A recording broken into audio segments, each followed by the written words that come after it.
Are you an aspiring leader who knows you have more to offer but you can't seem to get ahead? Do you frequently feel overwhelmed and under-supported? Listen to the Overcome to Become podcast as we talk about actionable tasks and mindsets that you can apply to begin leading yourself. Hi, my name is Angela Buckley, your host and author of the Strength in Nature Leadership Series. I'm a mother, consultant, triathlete, and author. In Overcome to Become, I share with you the science-backed and experience-proven lessons I've learned in my own leadership journey to beat burnout. Thanks for listening.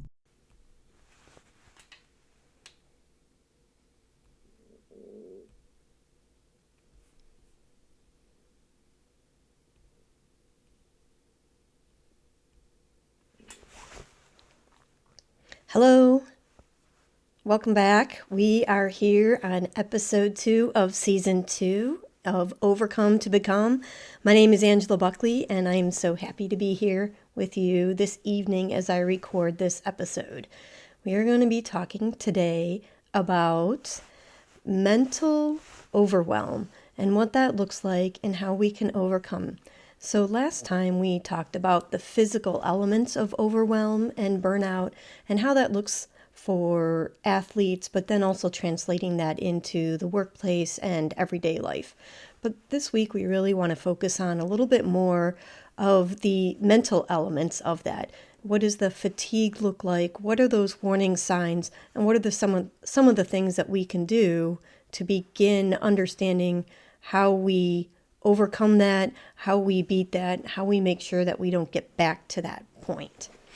So similarly, we talk about overwhelm being such a big thing that creeps up on us because we don't take the time to rest. We don't take the time to basically cross-train our brain and our emotions. And we have those same elements when we talk about physical endurance and burnout. And so what can we do to talk about including recovery elements into our day-to-day so that we don't ever get to the point where we are overwhelmed? Let's take a look. Obviously, you've heard me say it before, water is my favorite. Good, healthy nutrition absolutely supports our mental health. And as we continue to dive into the neuroscience, we begin to really understand how nutrition plays such a critical part in our mental health and our mental wellness. And then we haven't talked about it yet this episode or this season, but 20 minutes outdoors. We're going to talk a lot about how important it is to be outside and how that actually helps reduce our cortisol levels, which in turn helps us not feel so anxious, not be so antsy perhaps when you're feeling like you are being stressed out. So let's take a look at some of these elements that we can take a look at.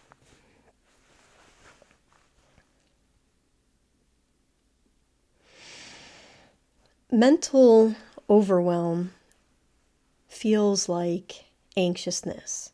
Mental overwhelm can feel like fatigue. It can feel like indecision.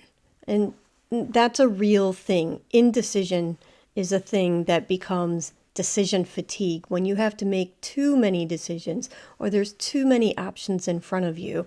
All of these things can lead to overwhelm.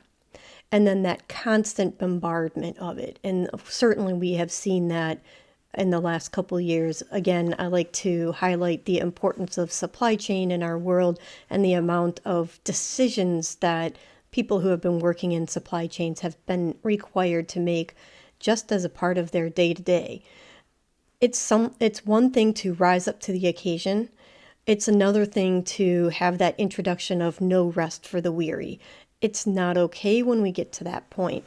Rising up to the occasion, our bodies are built to have these pushes and recovers, right? That's what that fight or flight syndrome is all about. It's all about getting out of the danger zone quickly, and then you have time to recover. But the last couple of years have shown us that we have not figured out how to recover. And so what are the things that we can do physically and mentally in order to get to that point?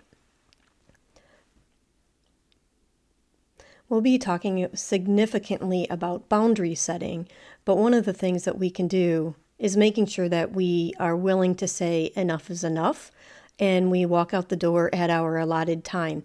Maybe you don't do this every single time, but definitely you need to set some boundaries for yourself, set some boundaries for your organization, and understand that you can say, it's okay, I was busy, and now I need to rest.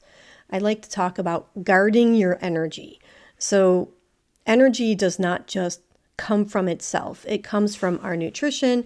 It comes from resting. It comes from the people that are around us that pour into us and support us. And we need to guard that in order to use it judiciously to help the people that are around us and, in fact, to complete our jobs. Okay, so we've gotten some energy. Now we guard the energy. How do we continue to focus that? We focus that by saying we have boundaries.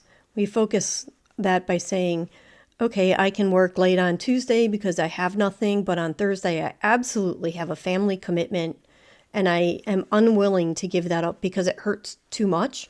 And then you work with your colleagues, co-workers to try to figure out who can work on what nights, how do we balance this out so each of us are able to take that rise to the occasion cape, but then also hand it off to the next person when it's necessary. Working through some of those things can really create a powerful team, but also identify which boundaries work and which boundaries do not work. So boundary setting will be something that we talk about more as we talk about community and where to end that in the upcoming seasons. When we talk about mental overwhelm, we also talk about that fatigue, but I also think there's an element of hopelessness associated with overwhelm where you feel that nothing is going to change. And so what is the flag for you? What do you hear when you think that nothing is going to change, or it's always been that way, or no one is listening to you? How do we start taking steps to move forward and find hope and maybe clear the slate, have the conversations that are necessary in order to overcome this feeling of mental overwhelm? Hope is such a powerful, powerful emotion.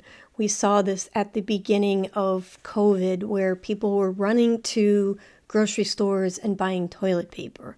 People were buying out elements of the store that was hard for me to fathom. And the negative side of hope is fear. But hope gives you energy. Hope brings you joy. Hope gives you the concept of moving forward, making changes, and it allows you to push some of the negatives to the side, not to ignore them, but in order to identify what changes you can make in order to move forward. So if you're feeling overwhelmed in your daily life and you feel that nothing is going to change, if you're feeling overwhelmed in your workplace and you feel that nothing is going to change, one of the questions that you can ask yourself to get your mental game back in, after you've already talked about some of the physical things that are associated with it, is to talk about hope and looking forward and saying, okay, I have a privilege of being here, and what do I want my future to look like? When we're in overwhelm, generally what we're saying is that we don't want our future to continue looking the way it currently is. So we have to create that vision for ourselves, and then we have to start communicating and figuring out what we need to do to get to that vision. So overwhelm has these elements of decision fatigue, it has elements of boundaries, it has elements of physical fatigue, but it also has an element of fear that it's always going to be like this.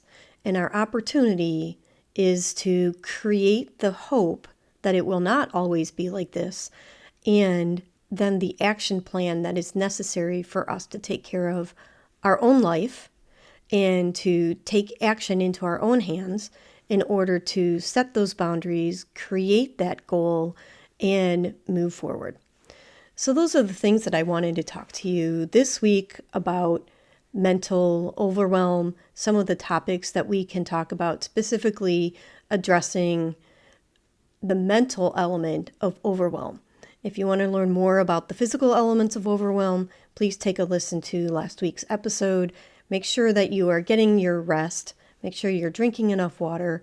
And in the future, we'll talking about some of the nutrition that specifically helps our bodies and our minds overcome the overwhelm. Thank you very much. My name is Angela Buckley. I am a mother and a triathlete and an aspiring PhD student. I love to put many of these tips into play, even for myself in my own day-to-day. And if you are having success, please drop me a message either here in the notes or in my Instagram. Or if you'd like to learn more, scoot on over to our leadership development courses that can be found at strengthandnature.com. And there's specifically a course called Overcome the Overwhelm. Thanks so much. Have a great day.